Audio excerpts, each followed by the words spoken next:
Metrópole Entrevista. A gente conversa agora com Reginaldo Nasser. Ele é professor de Relações Internacionais da PUC São Paulo, coordenador do Grupo de Estudos sobre Conflitos Internacionais e pesquisador do Instituto de Ciência e Tecnologia para Estudos sobre os Estados Unidos. É também autor do livro, lançamento agora, A Luta contra o Terrorismo, os Estados Unidos e os Amigos Talibãs. Reginaldo, é um prazer receber você aqui. Queria começar a gente falando do fato político mais recente envolvendo o Talibã, o Afeganistão, que é a volta, o retorno desse grupo em agosto desse ano. O que é que representa tudo isso nessa política, esse retorno do Talibã, e o quanto a gente pode atribuir aos Estados Unidos e àquela ocupação de 2001, o retorno do Talibã agora atualmente?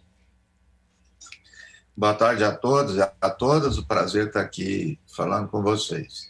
Olha, acho que aí são duas questões distintas, né? Então, tem uma, que é o que você acabou de apontar, que o Talibã está entrando numa nova fase, né? O Talibã foi governo entre 1996 e 2001, e depois, durante esses 20 anos, ele atuou como um grupo insurgente, fazendo, inclusive, vários atentados terroristas. Agora, é um governo de uma forma diferente. Quando ele foi governo lá na década de 90, ele não tinha interesse em se articular com outras nações no mundo. Então, na época, ele era reconhecido apenas pela Arábia Saudita e pelo Paquistão. Hoje, eles já têm outras pretensões. Então, se aproximaram do Irã, que era um inimigo, e principalmente de duas grandes potências, a Rússia e a China. Então, eles têm pretensões de se tornar um governo efetivamente reconhecido pela comunidade internacional. Então, eu acredito que agora ele vai ter grandes desafios novos. Um primeiro que agora ele vai ter que combater terrorismo, né? Quer dizer, aquilo que eles fizerem, eles vão combater. Então, o Estado Islâmico, chama Estado Islâmico do Coração, né? Ele se inseriu ali na região, fez vários atentados, inclusive aquele atentado no aeroporto de Cabul e, recentemente, num hospital em Cabul. E um outro desafio, que não é tão evidente, mas eu diria que é até mais importante, que é o econômico. O Afeganistão está numa situação deplorável, 1/3 da população sob crise humanitária gravíssima, o inverno lá que está chegando é rigorosíssimo, e os Estados Unidos e os países ocidentais congelaram os fundos de recursos, fundos econômicos. Então, ele está numa situação econômica muito ruim. Não se sabe exatamente como vai ser o relacionamento dele com a China, com o Afeganistão, com a Rússia, e que ele poderia ajudar nisso, né? Os Estados Unidos, a outra questão que você colocou, ficou lá 20 anos, maior ocupação militar da história dos Estados Unidos, né, envolvida em conflito.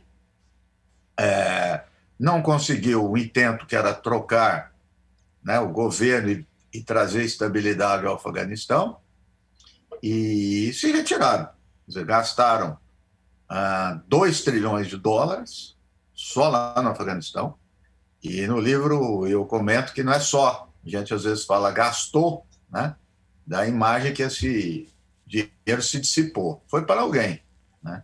E quem oferiu o benefício disso? Boa parte das corporações americanas envolvidas em guerra, né?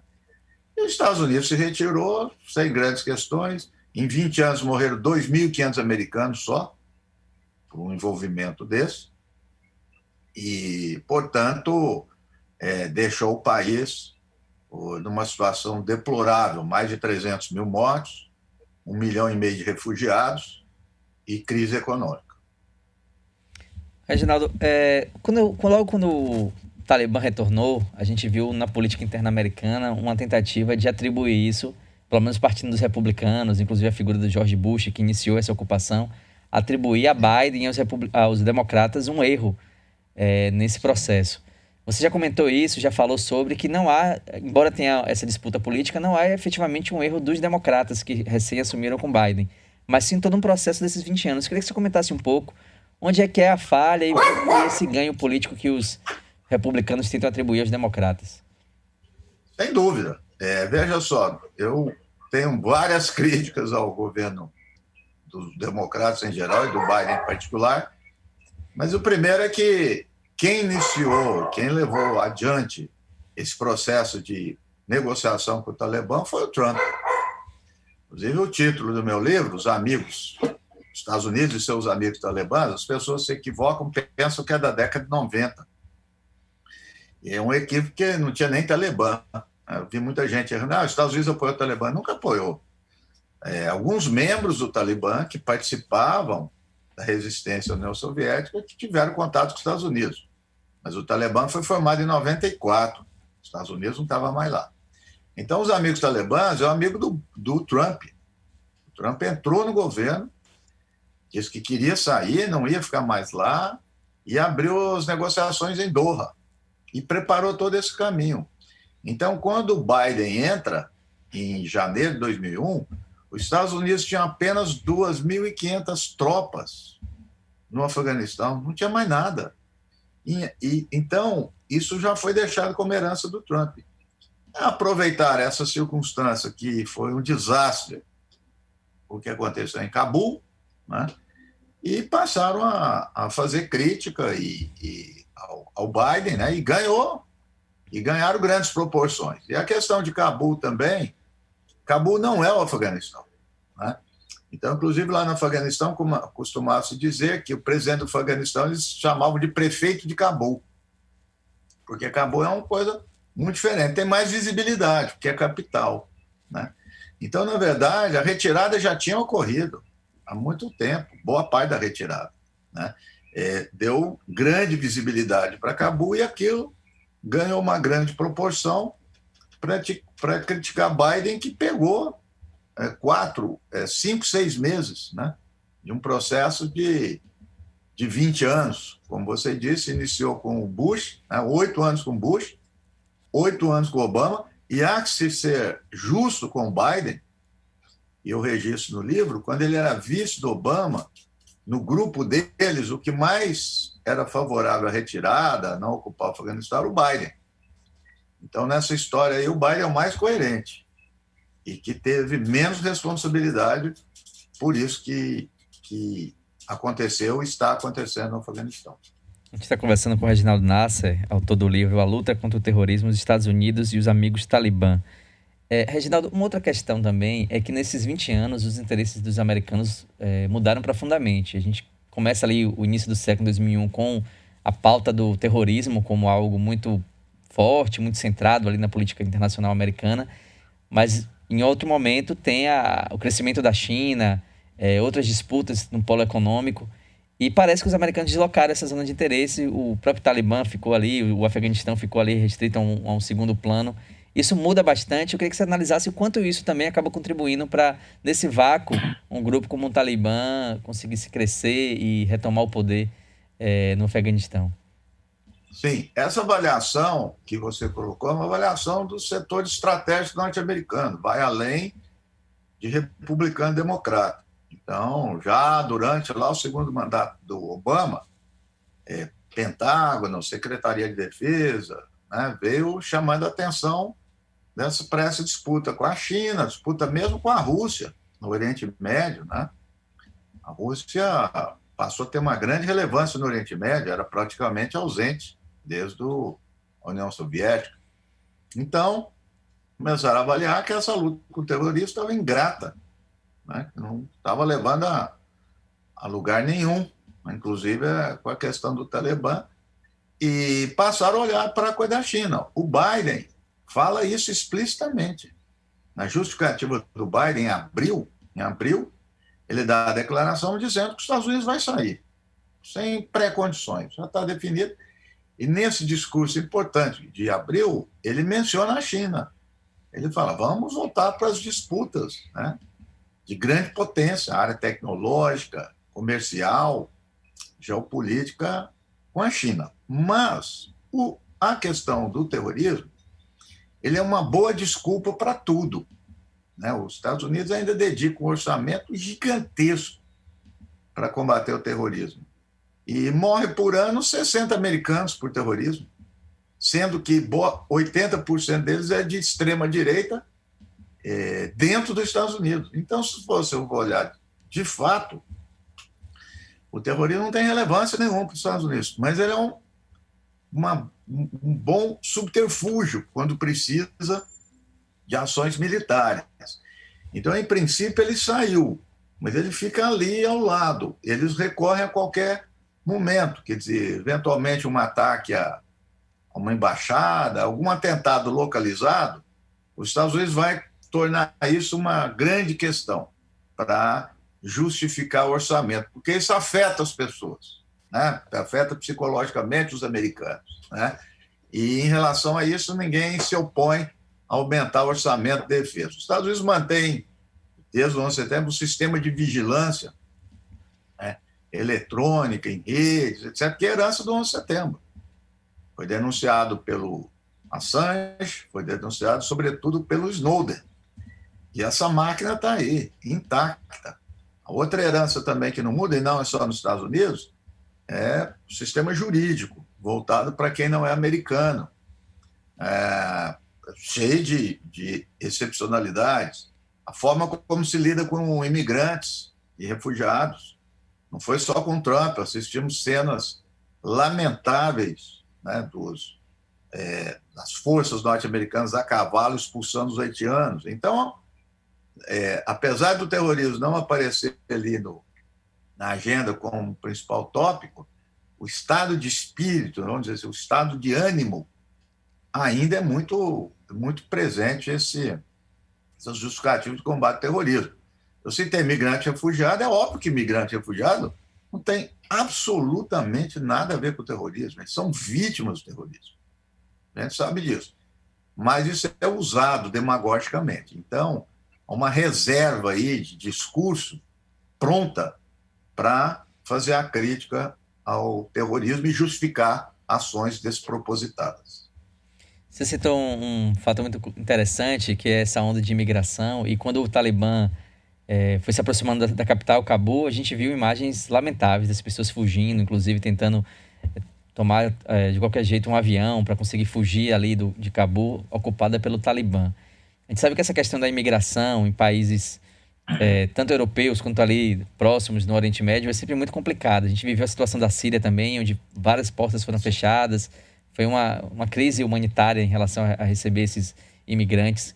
Como é que tem sido esse movimento na Europa e também no Oriente Médio com esses imigrantes do Afeganistão? Como é que tem sido acomodado? Como é que a comunidade internacional tem recebido isso? E se há conflitos próximos, como aconteceu com a Síria, por exemplo?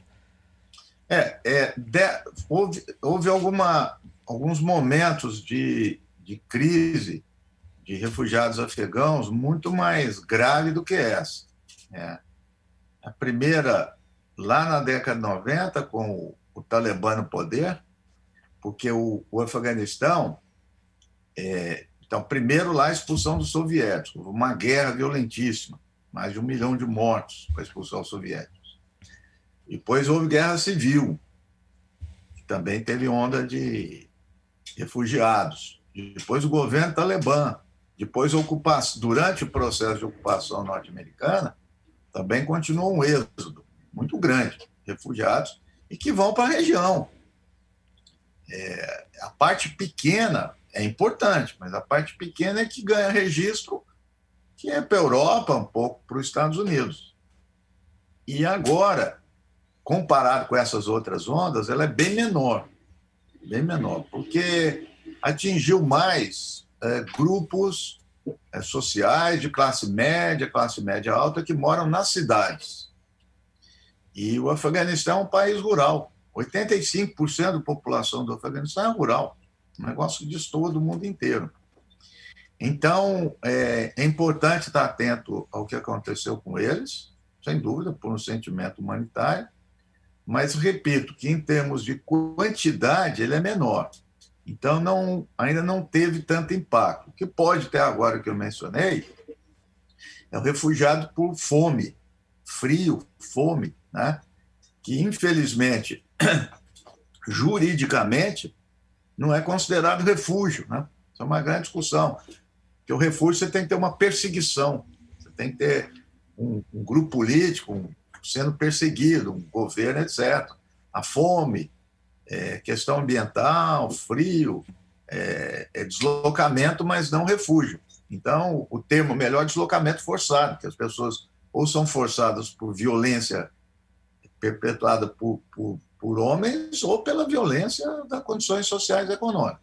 Então, acredito que o grande problema, em termos de quantidade, ainda vai ocorrer, porque são esses afegãos. E como são pessoas que não têm condições de ir além ali da região, eles vão ou para o Irã, né, uma grande fronteira com o Irã, e a maior parte da fronteira é com o Paquistão, 2.500 quilômetros de fronteira com o Paquistão, né?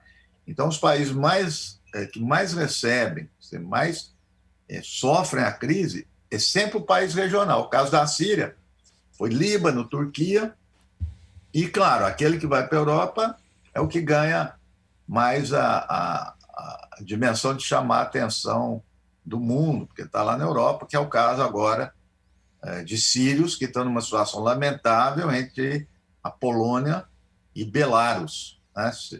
Literalmente em torno de cercas, né? Quer dizer, estão cercados, literalmente, vivendo sob condições muito ruins. Então, esse é um problema grave. Hoje, no mundo, 2020, teve 70 milhões de pessoas que foram deslocadas forçosamente. O problema se agrava. A cada ano aumenta o número e os países desenvolvidos não têm, infelizmente, desenvolvido uma forma de receber esses refugiados e imigrantes do mundo. A gente está conversando com o Reginaldo Nasser, professor de Relações Internacionais da PUC. Uma última pergunta, professor. Logo quando o Talibã assumiu, houve aquela discussão se eles iriam repetir as mesmas táticas e o mesmo radicalismo de outros tempos, né, dos anos 90. Isso já está pacificado de que eles estão realmente nesse espírito, né, de animosidade, desse modelo radical de seguir o Corão da forma mais xiita e radical possível, ou ainda paira alguma dúvida quanto aos propósitos do Talibã? Olha, o Talibã modificou. Não tem grupo de pessoas no mundo que depois de 20 anos não se modifica, com experiências diferentes e tudo mais. Mas ele não se modificou a ponto de mudar a sua essência. Isso é outra coisa. Então, como eu disse, ele quer ser mais reconhecido, então, retoricamente ou não, ele tem sido mais brando, mas ele não muda a sua essência, que é aquilo que lhe dá identidade, e, diferentemente de outros grupos. O Talibã, lembrando, é um grupo sunita, né? Tem uma interpretação muito particular do Corão, que se distingue de todo o resto do mundo, e, portanto, eu costumo dizer que, né, ao invés de responsabilizar a religião, é responsabilizar os homens que dizem levar em conta a religião, mas é os homens. E eu lembraria aqui que eles não mudaram muito em essência, que o líder, o atual líder do Talibã, eu conto no livro um episódio que ele abençoou um filho adotivo seu de fazer um atentado suicida. Isso é relatado aí por todo mundo. Então, não perdeu essa perspectiva. Mas, como eu disse, alguma modificação eles têm que fazer para ter um mínimo de aceitação. Mas essa estrutura autoritária e repressiva não vão perder. Inclusive o grupo, tipo de um grupo paramilitar, que se chama Haqqani, que existe desde a década de 90. Esse grupo é um grupo aliado do Talibã, sempre foi aliado, e dizem que são eles que estão cuidando da segurança das cidades. É um grupo temido, que usa métodos muito violentos. Então, eu acredito que não vão fazer grandes mudanças, e até porque também eles têm justificativas, não que seja legítimo, mas eles vão ter uma desculpa de enfrentar terrorismo, né? Então, a desculpa que os Estados Unidos têm, eles estão fazendo também, né? Que é enfrentar o Estado Islâmico, braço do Estado Islâmico, que é de lá da região, que chama Estado Islâmico do Coração. Então, eu acredito que essa essência, esse princípio básico, eles não vão mudar, não. Professor Reginaldo Nasser, muito obrigado pela conversa. O livro A Luta contra o Terrorismo dos Estados Unidos e os Amigos Talibãs está sendo lançado agora, aborda esse tema. Fica aí o convite para os leitores e os nossos ouvintes que querem mergulhar mais nesse tema tão interessante, que pauta agora, né, essa nova década e dialoga muito com os últimos processos políticos. Obrigado, professor. Obrigado, prazer falar com vocês. Valeu.